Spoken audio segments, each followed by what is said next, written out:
What is going on, guys? Welcome back to another video. Today I'll be talking about if statements, click detectors, and built-in events. Well, it's going to be basically coming up with the click detectors. So, yeah, let's go and get started with the video. Today I'm going to be first talking about if statements, right? So go ahead and insert one part into the workspace and call it part 1, okay? From here, you will insert another part into the workspace and call this part 2. Okay. So, change one of these colors to lime green, and then keep the other one at really red. Alright. So now, insert a script into the workspace and go ahead and define your variables. So we'll go part 1 equals script parent part 1, part 2 use script parent. 2. I talked all about variables in my first scripting tutorial, so please check it out if you do not know what variables are. Alright, so yeah, so I will do a little if statement and then I'll explain it after. Alright, so if part 1 dot brick color equals brick color dot really red, then part 2 dot brick color dot new. Let's do older, right? Or actually no, really blue.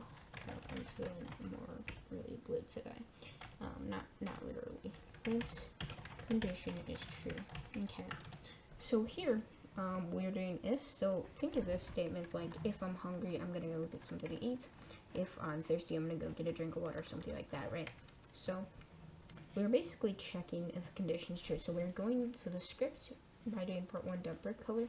We're going to the part 1, then we're going to this brick color property right here, and we're checking if this color is equivalent to really red right here. Okay, then so we're running this code if this is equivalent to really red. So basically, 2 equal signs means checking something. So 2 equal signs like this put together means checking a conditioner per se. So we're checking if this brick color is equal to really red, and then we are changing the brick color of part 2 by running this line of code, and we are printing that the condition is true. If this condition happens to be false, then nothing will happen. Okay. So as you can see, the script has ran through. It has saw that the condition was true and changed this color to blue, and has printed that the condition is true. Now, we can also do is run code if this condition turns out to be false. So we can do an else, and then we can do part 1 dot, let's say this condition is false, right? We can do print condition is false, and we can, let's say, change this color to yellow, right? So we'll change this color to yellow and run the code, right? Now the script is doing the exact same thing as checking to see if it's really red, but it has now found out that the property is not really red, it is now yellow. So it is ran through and has done the else statement, condition is false. Now there's one more thing here, and it is else if statements. So you can do an else if and do else if this condition is not true, but if another condition is true. So let's go ahead and add another part to the workspace and call this part 3. Okay, let's go to make this part brown, so burnt sienna. Okay, and change this back to, and then just keep these 2 colors. So let's go ahead and define it. Equal part 3 equals script the parent of part 3. Else if part 3 dot brick color equals brick color here, burnt sienna. Then okay. So we're basically doing another if statement here, but we're only running this if this condition turns out to be false. Print condition is false. Let's just do that, just to kind of show you what the else if statement does. So it is once again running, but this time it has checked the brick color here, and it saw that the brick color is not really red, right? So it is deemed this condition to be false. And we made an else if statement, so we're basically checking if this new part, and if this brick color is burnt sienna, and because this condition is actually true, we are printing that this condition is false. So we're just saying condition is false, right? So it's a separate condition on if that condition turns out to be false. Okay. So now that I've covered if statements, we're going to move on with click detectors. So you can go ahead and clear your output and clear all the scripts and whatnot. So go ahead and add a part into the workspace. And go ahead and do green. You don't need to name it this time. Go ahead and add a click detector and a script. Now, I'm not worried about the script yet. I want to show you an important property of click detector. Well, first of all, a click detector will detect the player's clicks. So if I were to do a certain event, which I'll explain in a moment, it will detect the player's clicks, and it has events with it to help you do that and detect which, like mouse button, whatever, the developer wants to detect or the script wants to detect. So one important property is max activation distance, which is basically you have to be in 32 studs to have this little icon show when you hover over the brick. If I'm not in 32 studs, then this little hover thing will not show. This little icon will not show. Now this can be edited through a script or through the property itself to be smaller, bigger, or whatever. So let's go ahead and define our click detector first. So because it's defined it, and then we can actually do click detector max activation distance equals 15. I like to do 15. So we're going to this property and we're changing this value here to 15 via the script.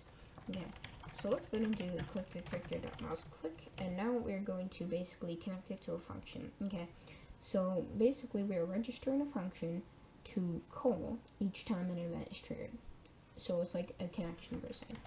So connect function, and then we will have no parameters here because we do not need any. So essentially what this mouse click event does, so open the object browser in the view tab here, and you can go to click detector and you can look at all the events. So you can detect if there's a mouse hover enter, you can do if the mouse does not hover, you can do a right mouse click, etc, etc.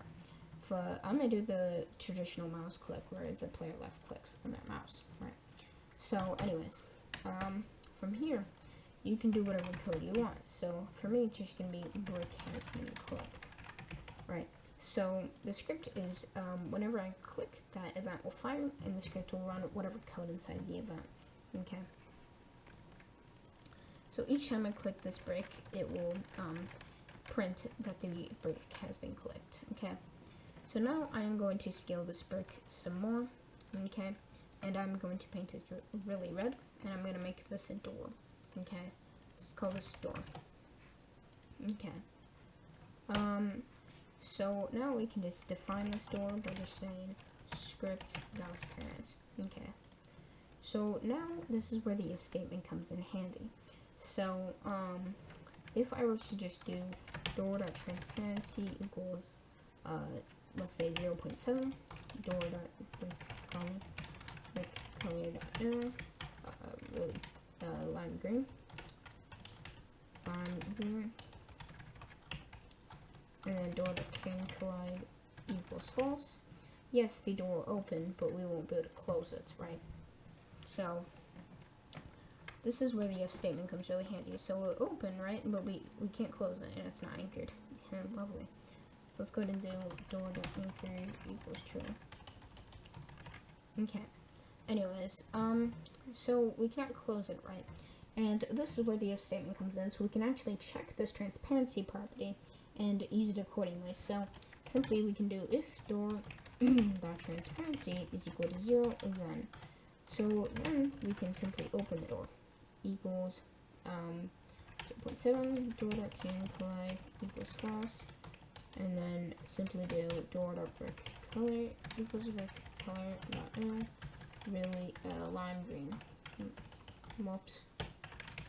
Okay, so here we are checking this. So then what we can do is close the door if this condition turns out to be false. The script basically knows when the door is open and closed per se. So the door is as open. So now you may think this is good enough. Well, it will still open the door, but it will still not close the door. And this is because we did not add our else statement yet. Okay, so we can simply now do is else, And we don't need to do an else if, because the only possible transparency other than 0 is 0.7. So we can do else. So else if it's 0.7, then we can run our next line of code. So we can do daughter transparency equals 0. Daughter can collide equal, whoops, true daughter color, the color really red. Okay, so we're basically reversing all these, and then just print the door has closed. Okay, so now we have an alternative. So else if the door is open, the door will be closed, right? So now we can freely close the door. Okay, and it will print the little things here. So that's basically the uses of if statements, and click detectors are useful for basically detecting clicks. So for a variety of things, but this is one of its basic uses, and it's for doors. We can also do one more thing, and it's simply making the door auto-close. So let's say you don't want it to remain open after the players walk through. You will give the player 1 second to get through it before they have to click again. So then you can simply copy and paste this code. So yeah.